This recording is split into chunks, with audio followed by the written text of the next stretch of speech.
We are in one of my favorite times of the year, and I do feel like I say that a lot, but I do love late summer because you get the occasional cool day, but still mostly hot, mostly summer-like, and the garden is just bursting with ripe flowers because I don't grow food, but my neighbor's garden is bursting with ripe peppers and tomatoes. We have some pumpkins, and so we will be doing a lot of cooking with that this week.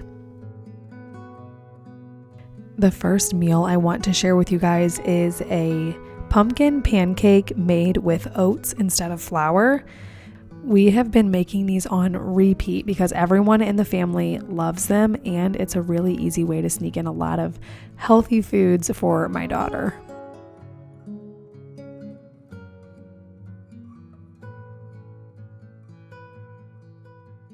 As you guys already know, I am always interested in switching over household products to cleaner alternatives, and that is why I am so excited to introduce Caraway as the sponsor of today's video.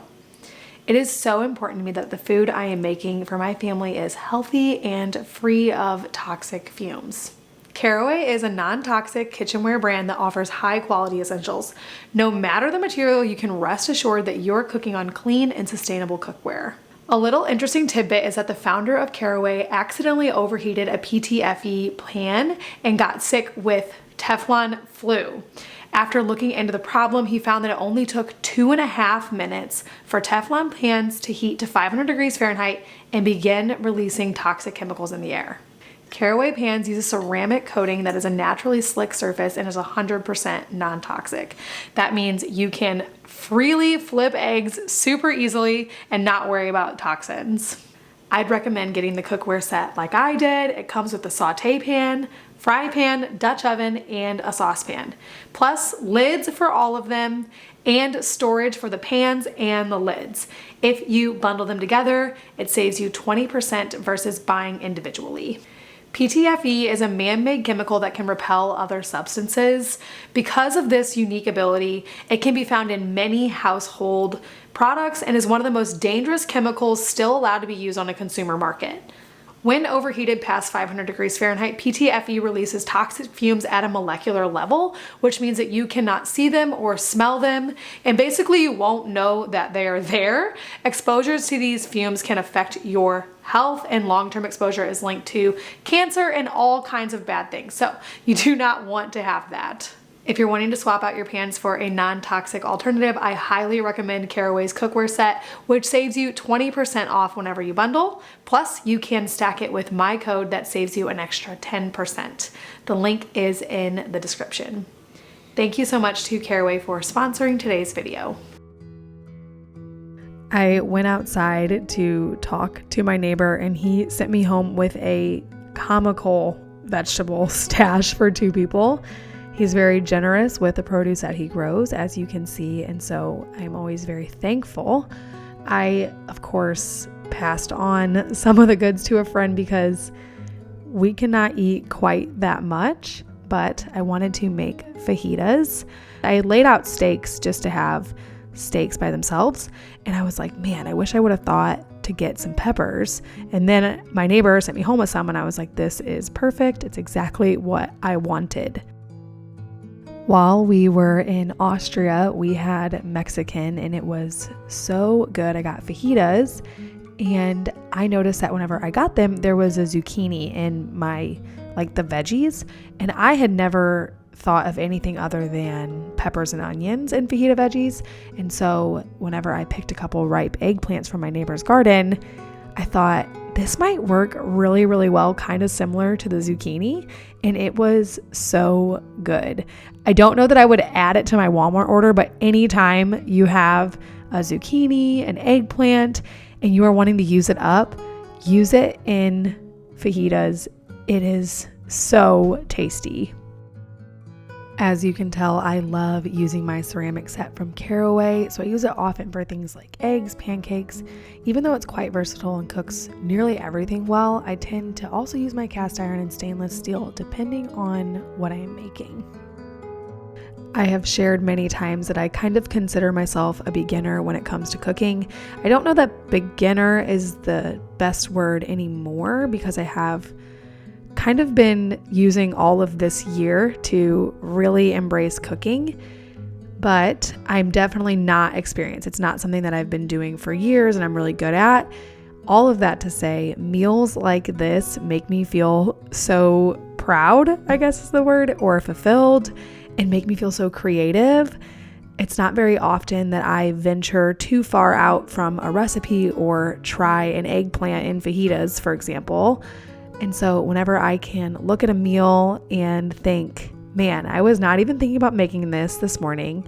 I got some peppers from the neighbor, I got some tomatoes, and I got an eggplant, and I made a fun meal that was really nutritious and really tasty. That just makes me so happy and definitely makes me want to cook more. I hope that comes off more encouraging for you rather than prideful. It's just really, really fun to know that this is something that used to be a really big struggle for me. Meal planning, cooking, getting food on the table used to be really, really hard. And now it's something that I actually enjoy. I find to be fun. Not as much fun as my other hobbies like sewing, but I do actually get enjoyment out of it rather than just seeing it strictly as a chore. Before we dive into the next recipe, I do want to tell you guys a little bit about my fridge. I feel like I talk about it all the time, but I do get a lot of questions about it. So it is a fridge that we believe is from 1961. That is what was written in Sharpie on the back of it whenever we bought it. We found it at an estate sale in perfect condition. We didn't restore it. We didn't do anything to it other than move it in our house. We have diagnosed that it is the color canary yellow and it is the General Electric combination. So that is everything there is to know about my fridge. It is definitely one of my favorite secondhand finds that we've ever scored.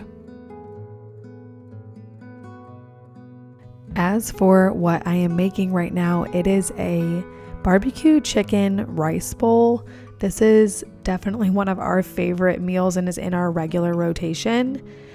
I decided to make it this time with a whole chicken. Lately, I have been really wanting to get better at cooking whole chicken. So I asked one of my sisters the best way to do it in the Instant Pot, and she said it was so easy, and I had no idea it was that easy. So I have been making a lot more whole chickens lately with the intentions of making bone broth at a later date in the future. But this recipe is really simple. It's just rice, shredded chicken, and then all of your toppings. We like avocado, I like cilantro and onion, and some barbecue sauce. This recipe is so easy and so tasty.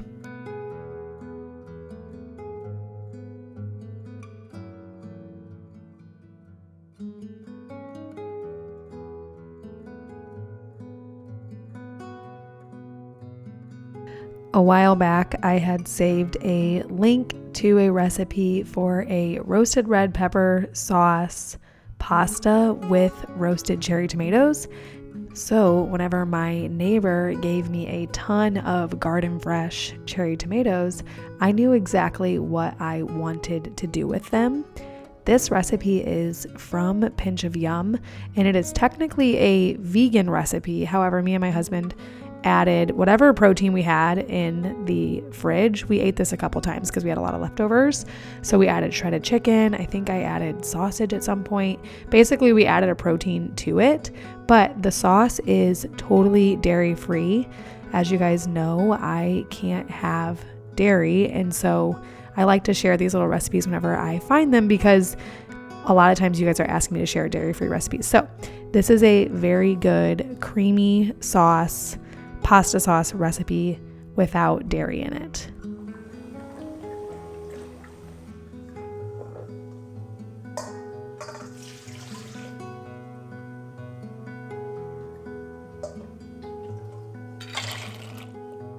The sauce has water, olive oil, roasted peppers, nutritional yeast, and cashews in it, which I really loved that it had cashews in it because it added protein even if you couldn't get a meat topping on it.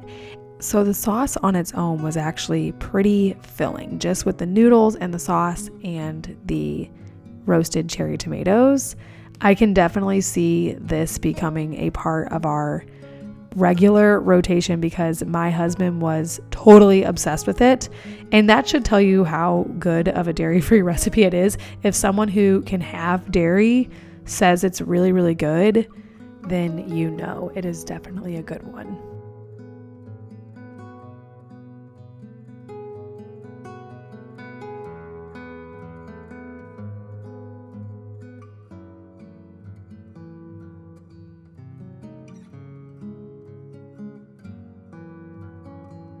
The last meal I want to share with you guys is a slow-cooked pork carnitas recipe.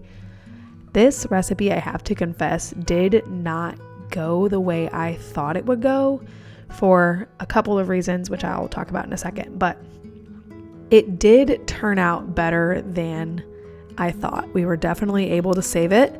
Had to call my mom, but it was really good. We've had it for leftovers a couple times since I recorded this, and it's been really, really tasty. The recipe itself is very simple. You just take a pork butt or a pork shoulder and put it in your slow cooker, add some hot sauce, some orange juice, salsa, lime juice, garlic, seasonings, all of those good things, and then let it slow cook. The pitfall was that I have never slow cooked anything, which meant that I don't really know how to do it, which it seems very, very straightforward, which is why I was like, obviously I can do this. However, I did not know that Instant Pot slow cookers don't cook as fast or maybe even as well as a crock pot or a official slow cooker would work. And so whenever I pulled it out 8 hours later, it was still very, very pink. So my mom advised me to just heat the rest of it up in the cast iron skillet. And once I did that, it was so tasty. I put it on some corn tortillas with some cilantro and onions. Today we ate it over rice with cilantro and onions and a little lime juice.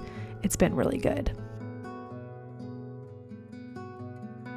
I always love to hear what other people are making and eating and how they cook it. So I hope this video was inspiring to you in your homemaking, and I will see you guys next week. Don't forget that if you are wanting to swap out your pans for a non-toxic alternative, I highly recommend Caraway's cookware set, which saves you 20% off when you bundle. Plus, you can stack that deal with my code SUNNYDAYS to get an additional 10% off. The link is in the description.